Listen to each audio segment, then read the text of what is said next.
Hello bachchon, let's see this question. A body of density rho is dropped from the rest from height h from the surface of water into a lake of density sigma, where sigma is greater than rho, neglecting all the dissipative effects. The acceleration of the body while it is in the lake.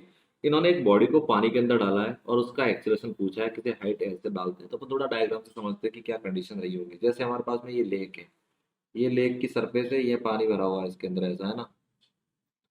उन्होंने बोला है कि एक body को अपन यहाँ से release करते हैं एच हाइट से, ठीक है, जिसका वॉल्यूम भी मान लेते हैं, जिसकी डेंसिटी जो है वो रो दे रखी है, पानी की डेंसिटी सिग्मा, लिक्विड की डेंसिटी सिग्मा दे रखी है, और ये एच हाइट दे रखी है। यहाँ से इसको रिलीज करते हैं। जब वो यहाँ पे आएगा तो उसके ऊपर दो तरीके के फोर्स लगेंगे, एक तो ग्रेविटी की वजह से एम लगेगा और एक लिक्विड की वजह से बायोन्स फोर्स लगेगा ऊपर की डायरेक्शन में। तो जो W लगेगा दैट एम जी, जिसका वॉल्यूम हमने V मान रखा है, तो V इसकी डेंसिटी रो इंटू जी के बराबर है। और जब बायन्सी फोर्स की बात करेंगे तो V सिग्मा इंटू जी के बराबर होगा। तो इन्होंने पहले ही दे रखा है सिग्मा इज ग्रेटर देन रो है, तो इसका मतलब जो बायन्सी फोर्स है उसका मैग्नीट्यूड एम जी से क्या है, ज्यादा।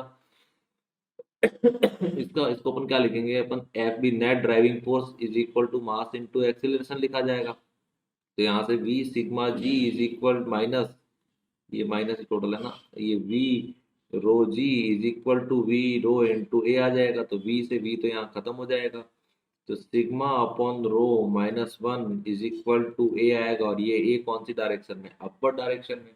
तो जो बॉडी है उसका एक्सेलरेशन लिक्विड के अंदर सिग्मा अपॉन रो -1